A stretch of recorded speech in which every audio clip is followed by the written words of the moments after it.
Oi, gente, tudo bom com vocês? Hoje eu vou falar especialmente para quem já está mais evoluído nos estudos para concursos, quem já terminou de estudar uma matéria inteira, quem já estudou todos os tópicos de uma matéria. E agora, o que fazer, como estudar, como planejar os próximos estudos, é sobre isso que nós vamos conversar hoje. Mas primeiro, se você chegou a esse ponto, se você conseguiu ver todos os tópicos de uma matéria, parabéns, parabéns mesmo. Isso já é muito difícil, muitas pessoas infelizmente já não vão chegar até esse ponto. Por que é tão importante chegar nesse momento? Porque esse é um momento de ouro para você melhorar a taxa de acerto que você tem nas questões. Isso porque agora você vai ficar revisando, fazendo questões, até conseguir melhorando a sua taxa de acerto. Rever a matéria várias vezes, fazer isso que eu tô falando para vocês é necessário, porque o estudo para concurso tem uma peculiaridade. Existe uma grande quantidade de matérias ali que você tem que aprender e memorizar detalhes, e é muito difícil memorizar detalhes em um primeiro contato. Então, quanto mais contato você vai tendo com a matéria, com as questões, com suas revisões, mais você vai memorizando os pormenores de cada matéria, e isso é fundamental para sua aprovação. Tá bom, Carol, eu já entendi a importância disso, mas como que eu vou estudar a partir de então? Vou contar para vocês aqui como eu fazia e que eu acho muito legal, acho que dá para todo mundo fazer também e que isso ajuda muito a melhorar o seu rendimento nas matérias. Eu ia lá no conteúdo programático, vamos supor que eu estou falando da matéria de Direito Constitucional, vi ela toda pelo menos uma vez. Eu vou lá de novo, pego o primeiro tópico, que normalmente é princípios fundamentais, e aí eu vou selecionar todas as questões daquela matéria no site de questões dos últimos 3 anos. Das bancas que eu tenho interesse, normalmente quando eu não tinha uma banca definida, eu selecionava CESP e FCC, porque são bancas que fazem muitas provas para concursos, elas são modelos importantes, e aí fazia aquelas questões daquele tópico. A partir disso, o próprio site de questões já fala qual foi a sua porcentagem de acerto. Eu conseguia ter uma boa métrica de como estava o meu desempenho naquele tópico. Vamos supor que eu acertei mais ali de 95% das questões, mais de 90%, de um desempenho excepcional ali naquela matéria. Ótimo! Então eu sei que os conceitos básicos daquela teoria já estão firmes na minha mente, então não preciso nem voltar ali no meu resumo.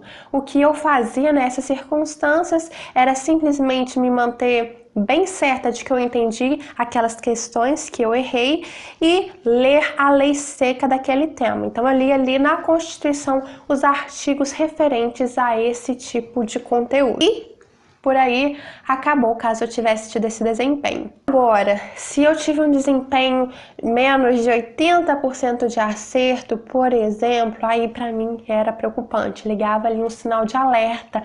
Carol, mas 80% ainda é muita coisa.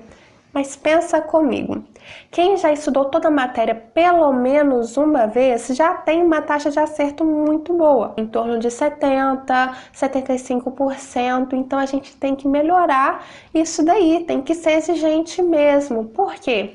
Porque é nesse erro, é nessa partezinha da matéria que você errou que está a sua oportunidade de melhorar.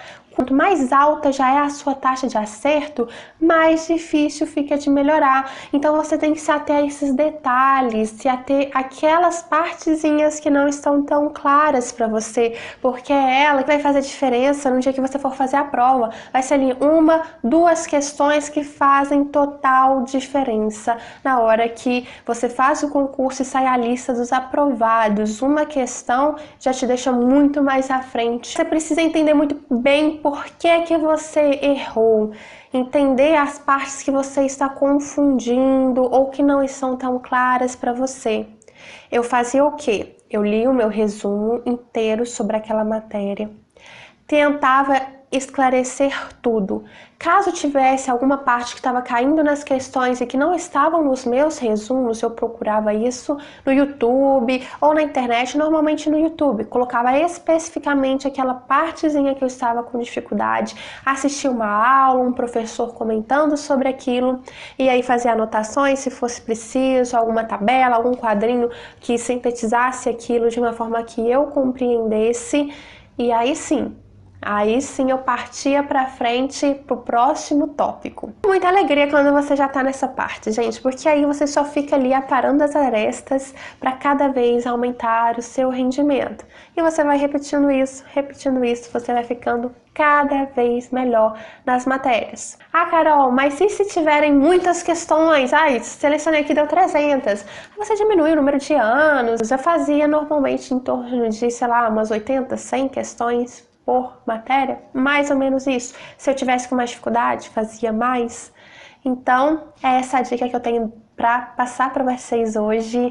Eu queria pedir para vocês chamarem seus amigos, compartilharem esses vídeos com quem vocês gostam e que você sabe que está estudando para concursos, ou então chama aquele seu amigo que ainda não está estudando para concurso, mas deveria estar estudando, e aí você ganha mais um companheiro nessa batalha, nesse caminho que a gente sabe que não é tão fácil, na verdade é bem difícil. É isso, pessoal. Espero que vocês tenham gostado. Um beijo e até o próximo vídeo.